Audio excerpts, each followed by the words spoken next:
रिंकू, हाँ जी, ये देख। आगे तो चले। सत श्री अकाल बीजी। सत श्री अकाल पुत्र। अब साफ दिखाई दे रहा है बीजी।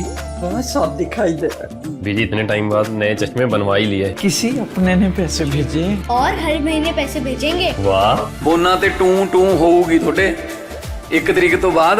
ये थोड़े पैसे ने ਇਹਦੇ ਨਾਲ कोई अमीर नहीं हो जाना। तुसी मावा भैणा नू सत्कार दे के मैनू खुशी मिलती है इस गल दी। मुख्यमंत्री माँ बेटी सत्कार योजना, आपका अपना भगवंत मान। सऊदी अरब का यमन पर जवाबी हमला देखने को मिला है। सऊदी समर्थित गुटों और सेना ने बमबारी कर दी है। उत्तरी यमन के अल ज़ौफ प्रांत में ये भीषण झड़प हुई है।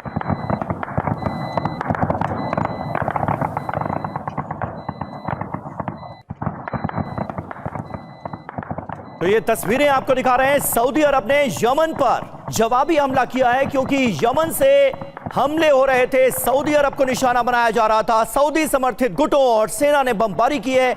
उत्तरी यमन का यह इलाका है अल ज़ौफ प्रांत, जहां पर हुई है भीषण गोलीबारी। तो यमन में हमले का नया वीडियो भी सामने आया है, जहां सेना की गाड़ियों में आग लगाई गई है। सऊदी समर्थित गुटों का बड़ा हमला बताया जा रहा है। यमन में हमले का ये देखिए, ये नया वीडियो। वाहनों का आग के हवाले किया गया, सेना की गाड़ियों में आग लगा दी गई है।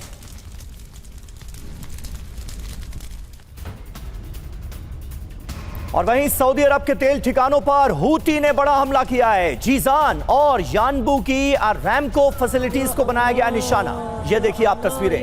नाकेबंदी के बदले नाकेबंदी जारी रखने का ऐलान कर दिया गया है। और हॉर्मुज़ स्ट्रेट के बाद बाब अल मंदेब में भी जंगी चिंगारी सुलगती हुई नजर आ रही है। सीधे तौर पर बाब अल मंदेब में नाकाबंदी करने की धमकी दी गई।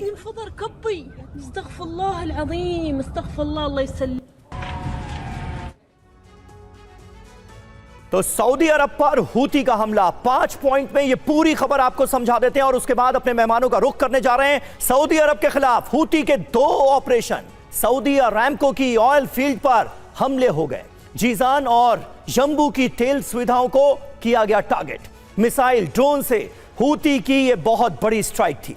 ऑयल फील्ड में धमाके के बाद आग लग गई, जिसकी तस्वीरें हमने आपको दिखाई। हूती का प्लान देखिए क्या है। समुद्री ब्लॉकेट के जवाब में हूती की नाकेबंदी। सऊदी अरब की चेतावनी सामने आई है। अब हूती और यमन का सर्वनाश तय है। खतरा क्या है? अब खाड़ी में महायुद्ध की आशंका बढ़ती नजर आ रही है।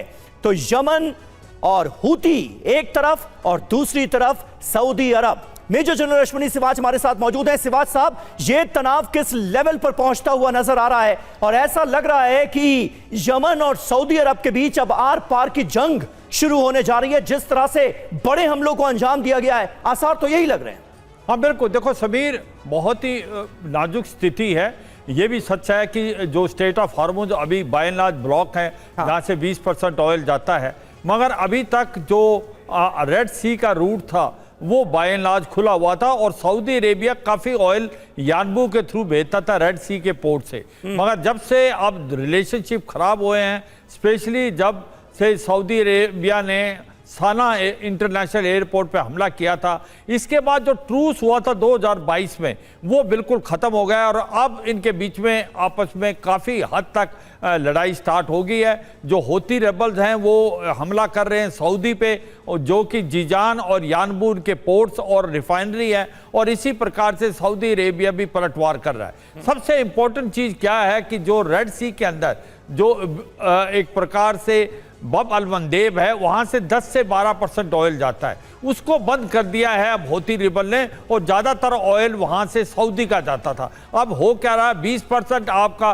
स्टेट ऑफ हॉर्मुज़ में ब्लॉक हो गया और 10 से 12% अगर बब अल मंदेब में हो जाता तो देखें कि कितना चोक हो जाएगी पूरे वर्ल्ड की जो आपकी एनर्जी सेक्टर है। तो ये सच्चाई है समीर, सिचुएशन नाजुक लग रही है।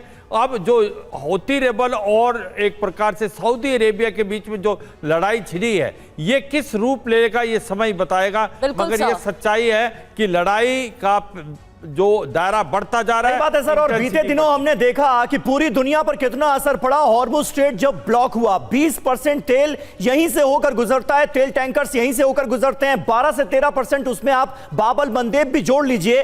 अगर ये रूट भी ब्लॉक हो गया तो इसका नतीजा क्या होगा प्रगति, इसका अंदाजा हम सब लगा सकते हैं।